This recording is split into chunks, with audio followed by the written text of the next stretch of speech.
Hello guys ये हमारी ASP.NET core 8.0 series का लेक्चर नंबर 23। तो वैसे आज की वीडियो स्टार्ट करने से पहले हम अपनी लास्ट वीडियो का क्विक रिवीजन कर लेते हैं कि हमने उस वीडियो में क्या सीखा था। तो गाइस लास्ट वीडियो में हमने सीखा था कि आप किस तरह से अपनी ASP.NET यूजर्स टेबल के अंदर एंट्री कर सकते हैं। ये क्या टेबल होती है? ये जो टेबल होती है ये हमारी होती है आइडेंटिटी टेबल, यानी कि इस टेबल की हेल्प से और भी हमारी टेबल्स होती हैं जिसकी हेल्प से हम ऑथेंटिकेशन एंड ऑथराइजेशन का फीचर इम्प्लीमेंट करते हैं अपने एप्लीकेशन में, राइट। तो हमने ये देखा था कि आप जो हमारी टेबल होती है ASP.NET यूजर्स, तो इसमें आप किस तरह से एंट्री कर सकते हैं। तो जैसा कि आप देख पा रहे हैं हमारे पास इस समय टेबल में दो एंट्रीज हैं, जिसमें हमारा यूज़र का name, right, and emails and जो हमारा पासवर्ड है वो हैश फॉर्मेट में, यानी कि इसमें क्या पासवर्ड डाला गया है हम इसको रीड आउट नहीं कर सकते हैं। ये इनकम्प्लीट फॉर्मेट में सेव हुआ है, राइट। एंड जो आज की वीडियो है हम उसमें सीखने वाले हैं कि आप किस तरह से एक यूज़र रजिस्ट्रेशन कर सकते हैं। यूज़र रजिस्ट्रेशन मतलब हम एक बार अपने वाइट बोर्ड पर समझने की कोशिश करते हैं। तो ये सपोज हमारे पास एक फॉर्म होगा, रजिस्ट्रेशन फॉर्म, रजिस्ट्रेशन, राइट। इसमें इसकी हेल्प से हम यूज़र का रजिस्ट्रेशन करेंगे, यानी कि हम एक नया यूज़र क्रिएट करेंगे, राइट। एंड जो इसका डेटा होगा वो हम एक डेटाबेस की टेबल में इंसर्ट करने वाले हैं। तो उसके लिए हम क्या करने वाले हैं, ये देखिए, अगर हम कोई भी यूज़र का रजिस्ट्रेशन करते हैं तो उसके लिए हमें क्या करना पड़ेगा, एक हमें टेबल्स की नीड होगी, यानी कि हम अपने पेज पर फिर से बनाते हैं। एक हमारे पास टेबल होनी चाहिए, राइट। इसके अंदर कुछ मल्टीपल कॉलम्स होंगे जितने भी हमारे रजिस्ट्रेशन पर फॉर्म होंगे, राइट। इस तरह से हमारे कुछ ये कॉलम्स होंगे टेबल के अंदर, और जो भी यूज़र का डेटा होगा वो इस कॉलम्स के अकॉर्डिंग इसमें फिल होता जाएगा।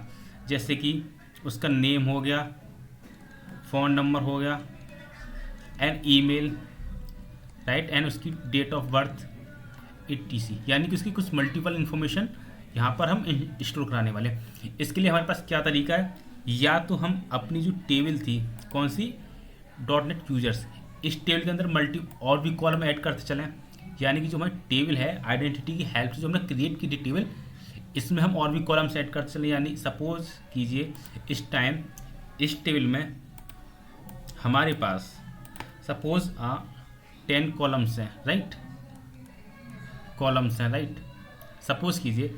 और हमें एक रजिस्ट्रेशन फॉर्म क्रिएट करने वाले हैं। सपोज उस रजिस्ट्रेशन फॉर्म की हेल्प से हम समथिंग 20 या 30 कॉलम का डेटा लेने वाले हैं, जैसे कि हमने अभी डिस्कस किया था, जैसे कि उसमें name, phone number, email, date of birth etcetera बहुत सारी कुछ इन्फॉर्मेशन होगी।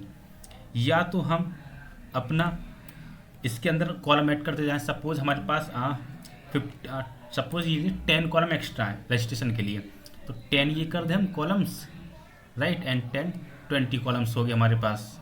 तो इस कॉलम को या तो हम अपनी इस टेबल के अंदर इंसर्ट कर लें, मतलब न्यू कॉलम इसमें और क्रिएट कर दें, या फिर हम एक काम कर सकते हैं कि एक टेबल क्रिएट करते हैं, यानी कि हम एक टेबल क्रिएट करेंगे, राइट, जिसके अंदर हम सारा यूज़र का डेटा रखेंगे, उसका नाम, डेट ऑफ बर्थ, राइट, जो भी, और जो भी हमारा यूज़र का रजिस्ट्रेशन होता जाएगा उसकी एक यूनिक आईडी जनरेट होगी, यानी कि उसकी प्राइमरी की होगी, प्राइमरी की, right.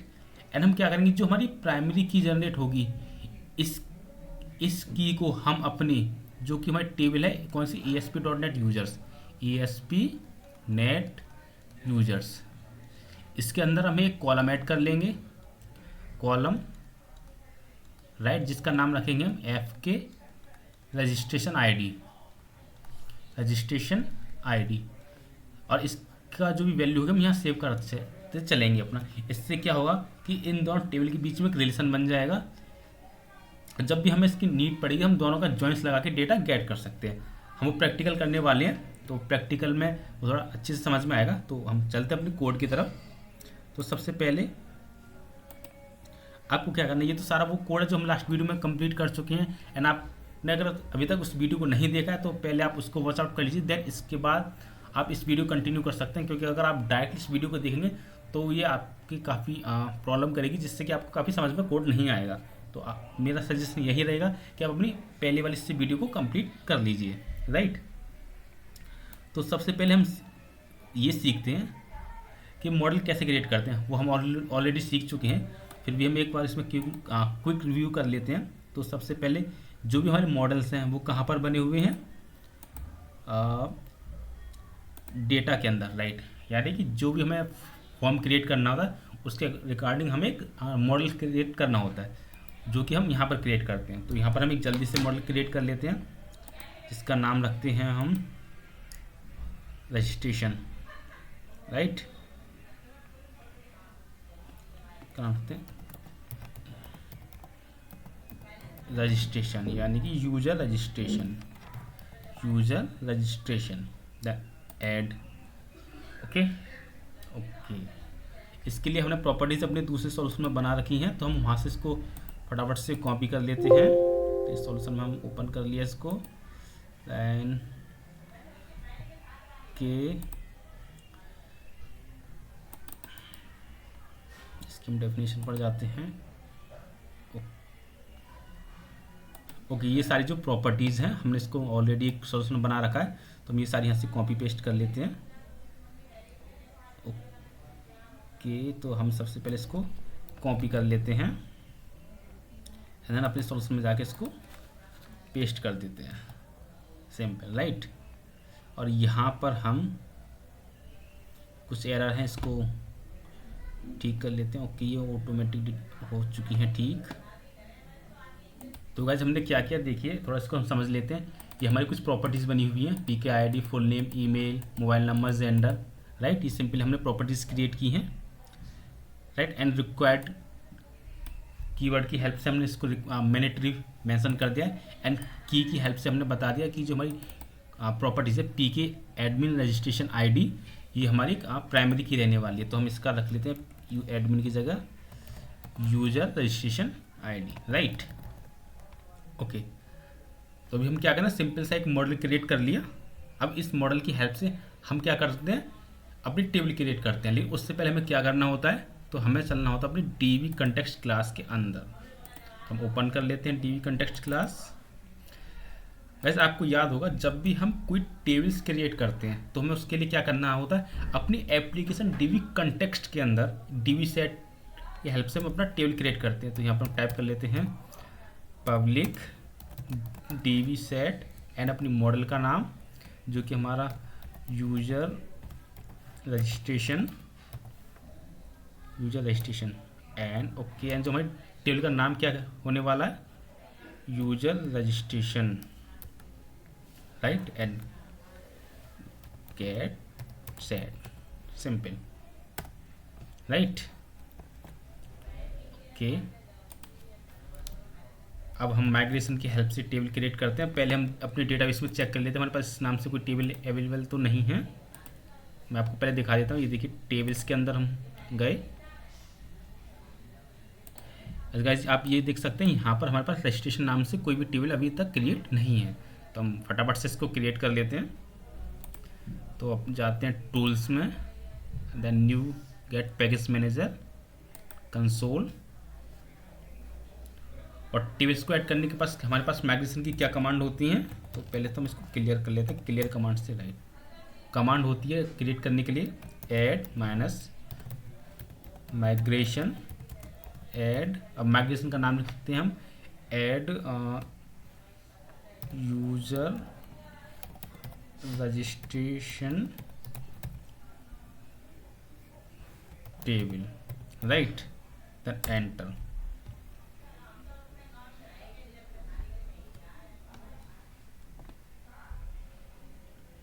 Okay, build failed, I think कुछ एरर मिली है हमारे पास। ओके, यहाँ पर हम कॉलन सेमी कॉलन लगाना भूल चुके हैं, तो इसलिए वो नहीं, उसने हमारा माइग्रेशन फेल्ड कर दिया। तो फिर से चलते हैं माइग्रेशन की तरफ, राइट, एंड अगेन कमांड यही टाइप करते हैं, एंड एंटर। यानी गाइस अगर आपके सोल्यूशन में कहीं पर भी कोई एरर है तो उस कंडीशन में आप माइग्रेशन नहीं कर सकते, राइट। ये जैसे कि आपने देखा अभी हम एक सेमीकोलन को मिस कर गए थे, तो जैसे ही हमने अपना माइग्रेशन स्टार्ट किया तो उसने बिल्ड फेल्ड कर दिया, यानी कि हमारी सॉल्यूशन में एक एरर थी, इसलिए उसने माइग्रेशन को क्रिएट नहीं किया। अब देखिए हमारे एरर को हमने रिजॉल्व कर दिया, तो हमारा बिल्ड सक्सीड हो चुका है, एंड माइग्रेशन से भी हमारा कोड क्रिएट हो चुका है टेबल का। देन डेटाबेस में अपडेट करने के लिए हमारे पास क्या कमांड थी, update minus database, then enter. And guys हमारी जो डेटाबेस अपडेट हो चुका है सक्सेसफुली, हम चलते हैं डेटाबेस की तरफ और यहाँ पर अपडेट टेबल इसको रिफ्रेश करके देखते हैं हमारे पास टेबल क्रिएट हुई है या नहीं। देन ओके और यूजर रजिस्ट्रेशन, ये टेबल हमारे पास सक्सेसफुली क्रिएट हो चुकी है। यूज़र ओके, इसी क्वेरी को हम कॉपी कर लेते हैं, देन पेस्ट। एंड जो हमारे टेबल का नाम है हम अपने क्या था, okay user registration,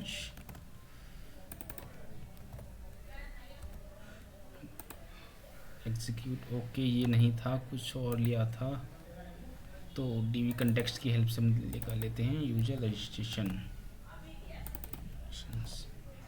right. Okay ये देखिए हमारे पास इंसर्ट मतलब हमारी टेबल क्रिएट हो चुकी है। इसमें जो कुछ कॉलम थे वो हमने ऐड कर लिए। हाँ, बाद में जो भी हमें नीड पड़ेगी तो हम इसमें कॉलम और भी ऐड करते चलेंगे। अब ये क्या होगा, थोड़ा हम इसको समझने की कोशिश करते हैं। जैसे कि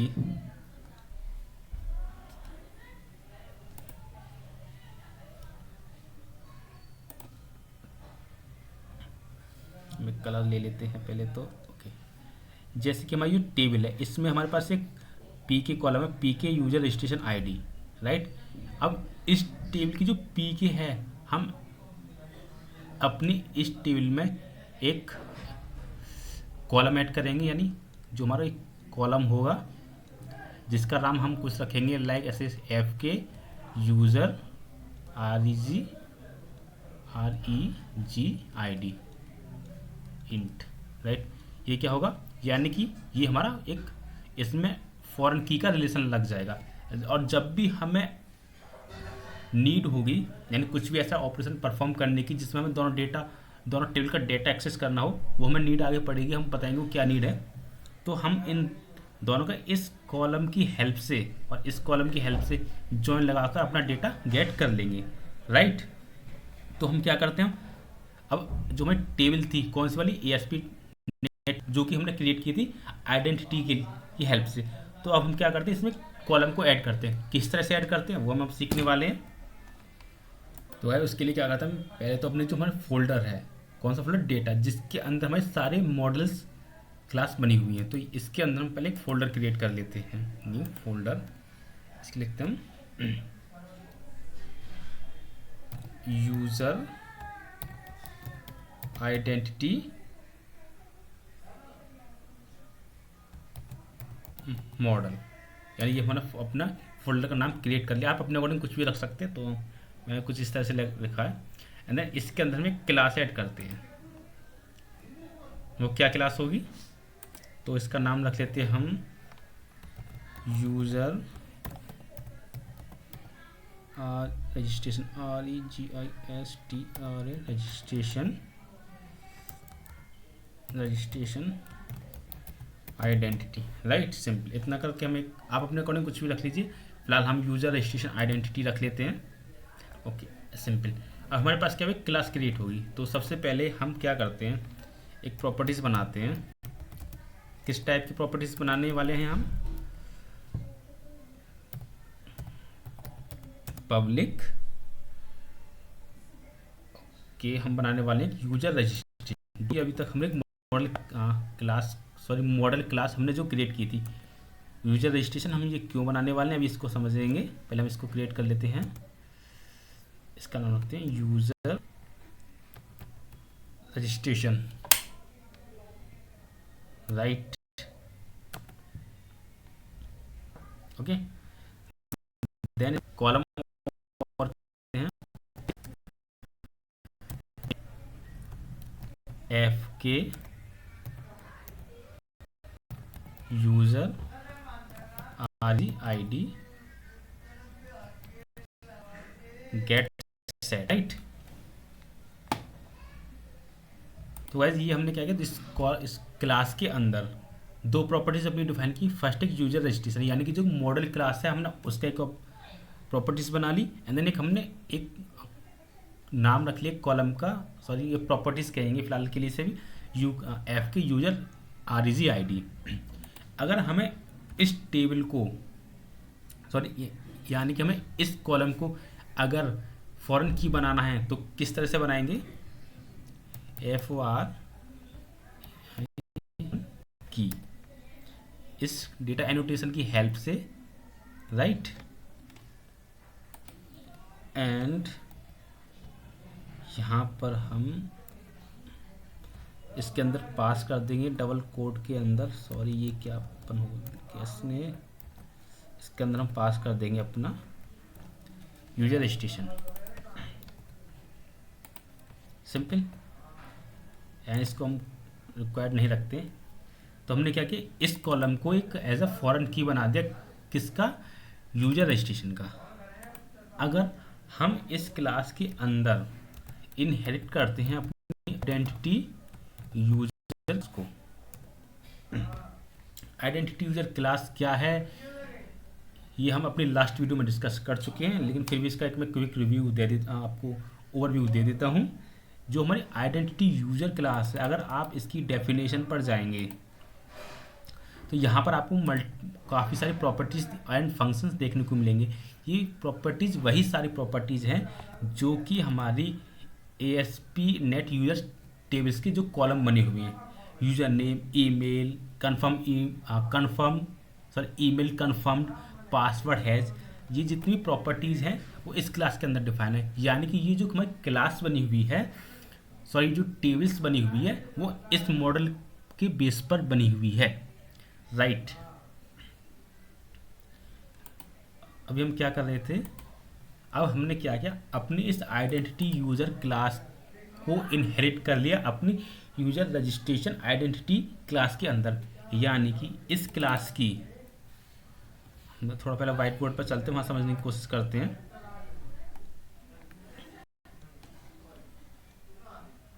यानी कि हमने क्या किया, एक हम पब्लिक क्लास, क्या नाम रखा था अपनी क्लास का, user registration identity, user registration identity, right. And इसके अंदर हमने कुछ प्रॉपर्टीज डिक्लेयर कर दी। अब हमने क्या किया, इस क्लास में हमने इनहेरिट कर लिया किसको, आइडेंटिटी यूजर क्लास को। यानी कि इसके अंदर जितनी प्रॉपर्टीज़ बनी हुई होंगी, जैसे कि क्लास है, इसके अंदर जितनी प्रॉपर्टीज़ बनी हुई हैं अब वो सारी इसके अंदर आ गई। अगर आपको इनहेरिटेंस का कंसेप्ट क्लियर है तो आपको ये अच्छे से समझ में आ जाएगा। यानी कि आइडेंटिटी यूजर क्लास के अंदर जितनी भी प्रॉपर्टीज़ बनी हुई हैं, यानी कि इसकी जो भी प्रॉपर्टीज़ होंगी वो अब इसके अंदर आ जाएंगी, हमारी इसके अंदर, राइट। एंड उसी में इसको, और हमने अपनी यूजर रजिस्ट्रेशन के अंदर क्या किया, दो प्रॉपर्टीज़ को और ऐड कर दिया। तो आप इतना समझिए, इसके अंदर जो भी कुछ यूजर आइडेंटिटी यूजर के अंदर जितनी भी प्रॉपर्टीज़ थी, हमने उसमें दो प्रॉपर्टीज एक्स्ट्रा ऐड कर दी, सिंपल। इतना करने के बाद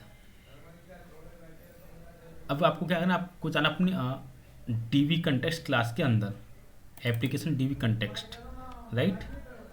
और यहाँ पर आपको अपने इसके अंदर पास कर देना है जो भी आपने क्लास क्रिएट किया, क्योंकि बाय डिफ़ॉल्ट क्या करते हैं, अगर आप इसकी डेफिनेशन पर जाओगे तो बाय डिफ़ॉल्ट ये करते हैं, जो भी हमारी आइडेंटिटी टेबल्स होती है, आइडेंटिटी यूजर जो क्लास है उसके सारी फीचर को ये इम्प्लीमेंट करती है। हम ये आपको थोड़ा सा कॉम्प्लिकेट लगेगा ये किस तरह से हो रहा है, ये हम थोड़ा बाद में इसको कंप्लीट डिस्कस करेंगे इसमें एक्चुअली क्या हो रहा है। तो सबसे पहले आप बस अभी आप मोटा मोटा इतना समझिए कि जो आइडेंटिटी यूजर थी, यहाँ पर हमको क्या पास करनी पड़ेगी, जो कि हमने अभी एक मॉडल क्लास क्रिएट किया जिसके अंदर हमने आइडेंटिटी यूजर की सारी प्रॉपर्टीज़ को इनहेरिट किया है, जो कि हमारी यूजर रजिस्ट्रेशन आइडेंटिटी। इसको कॉपी कर लेते हैं हम एंड अपने DB कंटेक्स्ट के अंदर जाके यहाँ पर इसको सिंपली पास कर देते हैं। सिंपल सब इसको आप इसको एक सिंटेक्स की तरह याद रख लीजिए, और अगर आप चाहते हो खुद इसके बारे में R&D कर सकते हैं, गूगल पर बहुत सारी काफ़ी सारी इसका एक्सप्रेशन मिल जाएगा, आप वहाँ से इसको रीड आउट कर सकते हो और काफ़ी अच्छे से समझने के लिए, राइट। अब हमें क्या करना है, हमने अपने कुछ स्टेप कंप्लीट कर लिए, क्या एक बार हम देख लेते हैं। तो सबसे पहले हमने एक मॉडल क्लास क्रिएट की, model class for registration, right, एक रजिस्ट्रेशन के लिए हमने किया। देन माइग्रेशन की हेल्प से हमने क्या किया, क्रिएट टेबल, यानी कि हमने उसमें टेबल को टेबल के फॉर्म में क्रिएट कर दिया, यानी टेबल हमने उसकी डेटाबेस में टेबल बना दी। देन नेक्स्ट क्या किया हमने, फिर हमने एक न्यू क्लास की ऐड की, जो कि थी हमारी यूजर रजिस्ट्रेशन आइडेंटिटी, जो भी क्लास का नाम था। एक हमने new class, new model class को हमने क्रिएट किया, मॉडल क्लास, राइट। एंड इस क्लास के अंदर हमने क्या किया, अपनी आइडेंटिटी यूजर जो क्लास है उसकी सारी प्रॉपर्टीज़ को हमने इनहेरिट कर लिया, राइट। एंड फोर्थ हमने क्या किया, अपनी एप्लीकेशन डीवी कंटेक्स्ट जो कि इनहेरिट कर दी थी आइडेंटिटी डीवी कंटेक्स्ट को, identity DB context too, right. ये बाय डिफॉल्ट क्या इंप्लीमेंट कर दिया, आइडेंटिटी यूजर को। लेकिन अब हमने क्या किया, उसकी सारी प्रॉपर्टी जो भी हमारे आइडेंटिटी यूजर जो टेबल्स थी इसकी प्रॉपर्टीज़ को कहाँ इनहेरिट कर लिया, यूजर रजिस्ट्रेशन के अंदर। तो हमें इसके लिए क्या करना होगा, इसको हमें बताना पड़ेगा कि भाई हम आइडेंटिटी यूजर नहीं, एक खुद की बनाई हुई मॉडल क्लास को हम यूज़ करने वाले, जिसमें हमने आइडेंटिटी यूजर क्लास की जितनी प्रॉपर्टीज़ है उसको इनहेरिट कर लिया है, राइट। जो कि हम होगी इस टाइम यहाँ पर हमारी यूजर रजिस्ट्रेशन, राइट। इतना हमने काम कर लिया। देन इसके बाद क्या करना है आपको,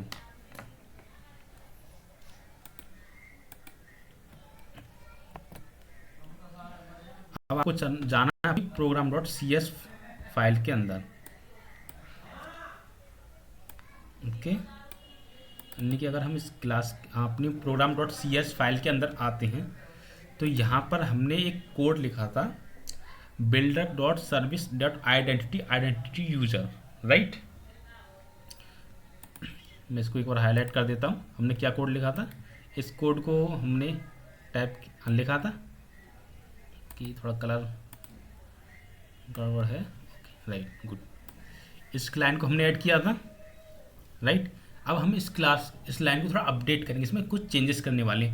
क्यों करने वाले, क्योंकि अभी तक हम आइडेंटिटी यूजर क्लास को ही यूज़ कर रहे थे, तो उस केस में हमें कुछ भी चेंज नहीं करना था। एक सिंटेक्स था जो हमने लिख दिया था, simple.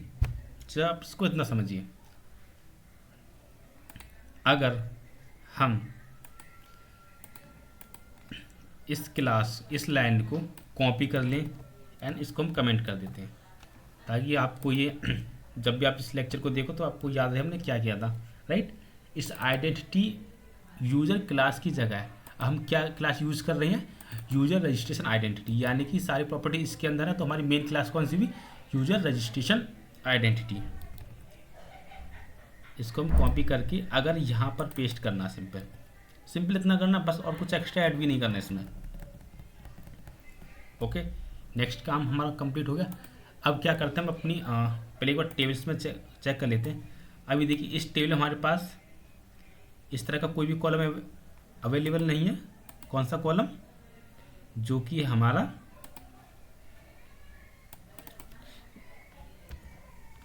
FK user REG ID, right, नहीं है ना इसमें इस टाइम। देखिए अब इसको किस तरह से क्रिएट होने वाला है, आप जाइए अपने टूल्स पर, कंसोल एंड हम कमांड लिखते हैं add migration user create identity, okay, spelling mistake हो गया, कुछ हम लिखते हैं यूजर क्रिएट आइडेंटिटी। आप अपने अकॉर्डिंग कुछ भी नाम लिख सकते हैं, मैंने फिलहाल के लिए ये रख लिया है।